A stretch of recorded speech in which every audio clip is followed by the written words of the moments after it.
이번 글은 에세이스트 수상작가 지정숙님의 책 당신을 환대하기 위하여 중 5번째 파트 영빈관을 만나다 1회차 소개합니다. 영빈관을 만나다. 개업을 해보니 보름 있으면 설이다. 설 연휴가 끝나면 우리는 영빈관의 새 주인이 된다. 우리는 갑자기 바빠지기 시작했다. 필요한 돈도 마련해야 되고 이것저것 신경 써야 할 일이 여간 많은 게 아니다. 아버지께서 위독하다는 전가를 받은 건 바로 그때였다. 나는 한참 동안 아버지를 잊고 있었다는 걸 깨달았다. 아버지는 힘든 병마와 싸우고 계신데 난 나살 궁리만 했던 것이다. 아버지는 힘없이 눈을 뜨셨다. 저 왔어요. 아버지 막내딸. 가르쳐주지 못해서 미안하다. 일만 부려먹고 어여 가. 새끼하고 벌어먹고 살아야지. 애비는 괜찮은 게. 나는 거북등 같은 아버지의 손등을 어루만지는 것을 빼고는 아무 말도 해드리지 못했다. 막내딸이 짜장면 장사를 시작한다는 것을 알려드리는 자체가 걱정을 끼쳐드리는 일이 될 것 같아서 아버지의 숨이 가빠진다. 나는 처음으로 아버지의 가슴에 얼굴을 묻었다. 아늑하고 포근했다. 용기를 내어 아버지의 얼굴을 어루만지고 긴 수염도 쓰다듬어 보았다. 아버지의 사랑이 느껴진다. 진즉에 이렇게 해드릴 걸 후회가 밀려온다. 이젠 모내기가 끝나고 추수가 끝나도 나는 아버지를 기다릴 수 없다. 아버지 잘 살게요. 꼭요. 나는 약속을 해드리는 걸로 마지막 인사를 올렸다. 젊어 고생은 사서도 하느니라.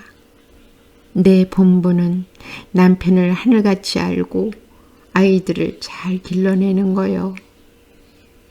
아버지의 가르침이 들리는 것 같았다. 가게는 새마을 주택으로 기존의 방은 그대로 둔 채 거실과 부엌을 합쳐 홀을, 주방은 본 건물에 덧대어 꾸며져 있었다. 영빈관은 소문난 맛집이었다. 전 주인은 동호받아 사정이 생겨 갑자기 가게를 내놓게 되었다며 아쉬워했다. 그는 한수 이북에서 제일 가는 중화요리집을 꿈꾸었단다. 몇 년 동안 오직 그 꿈을 위해 살았다며 눈물까지 글썽거리는 게 아닌가. 우리는 영빈관의 명예를 지켜내겠다며 전 주인을 위로했다. 개업하던 날 우리는 새벽부터 일어났다. 11시쯤 되자 손님이 들어오고 전화가 울리기 시작했다. 나는 긴장된 탓인지 입이 열리지 않았다. 수없이 연습했던 네, 영빈관입니다가 나오지 않는 것이다. 한참을 머뭇대다 여보세요 하고 말았다. 거기 영빈관 아니에요. 이상하네. 손님은 자신이 번호를 잘못 누른 줄 알고 전화를 끊었다. 다시 전화벨이 울린다. 나는 더 떨린다. 심호흡을 하고 전화기를 들었으나 영빈 하다 보니 전화가 끊어졌다. 전화 건 분들이 가게로 와서 항의를 하는 소동까지 벌어졌다. 홀에서도 마찬가지였다. 어서 오세요. 무엇을 드릴까요? 인사말조차 나오지 않는 것이다. 나는 당황하기 시작했다. 이러다간 손님을 끌기는커녕 기존의 손님까지 다른 중국집에 뺏길 것만 같았다. 주방장까지 신경질을 냈다. 큰 소리로 주문을 정확하게 하란다. 정신이 번쩍 들었다. 알지만 되지 않으니 답답할 밖에 음식이 나와도 포장이 되지 않는다. 연습한 대로 되지 않는 것이다.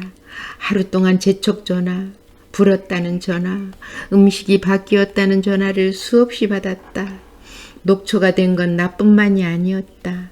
남편은 저녁 시간이 끝나기 무섭게 가게 문을 닫아 걸었다. 지워지고 고쳐지고 난장판이 된 장부를 펼쳐보던 남편이 나를 부른다.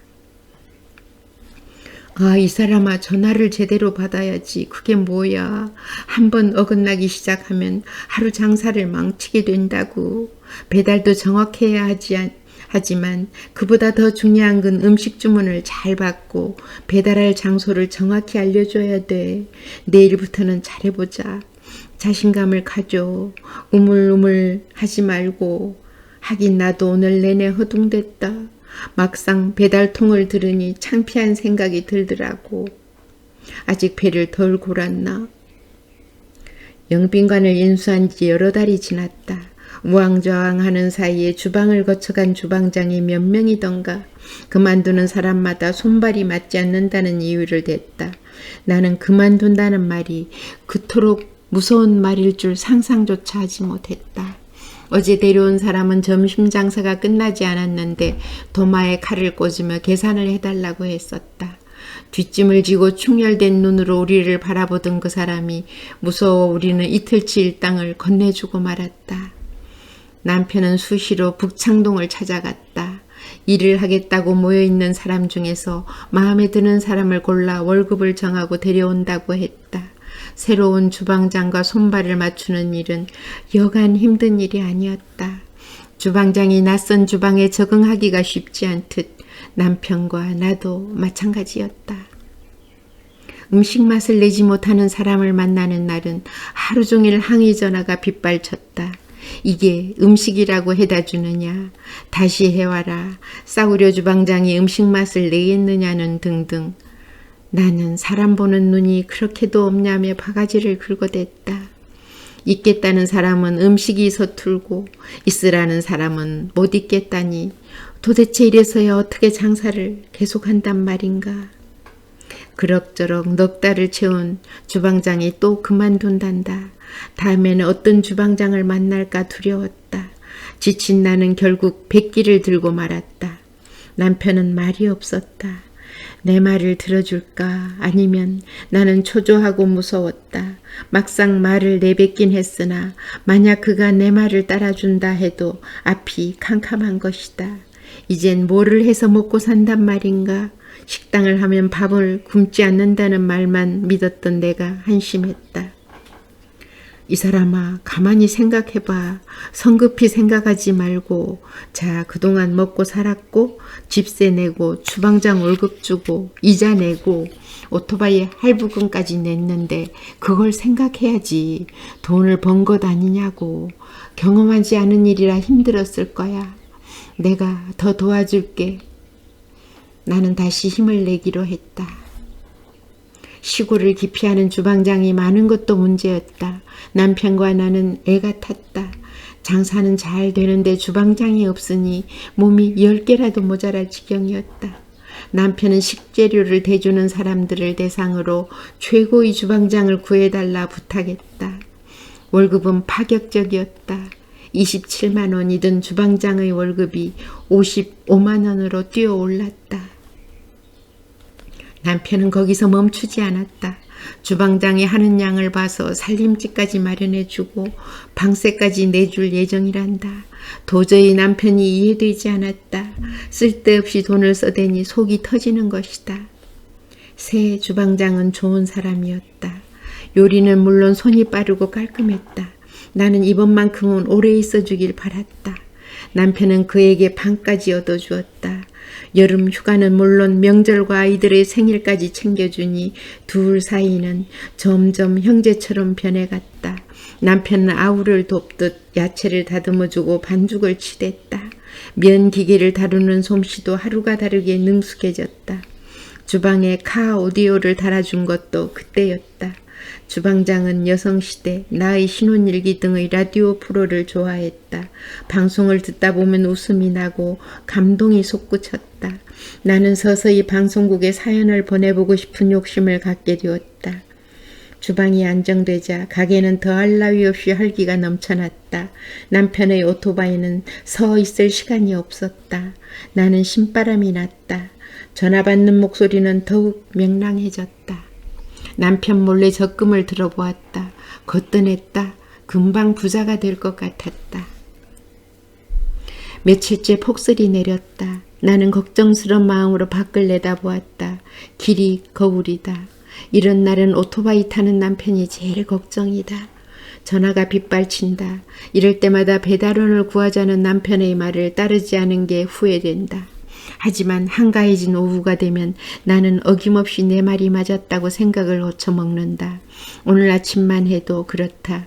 엉덩이에 부스럼까지 생겼다는 남편에게 겨울에 바빴던 적 있었어요? 라며 표독스럽게 따지고 들었으니까. 배달 전표는 자꾸 쌓이고 있다.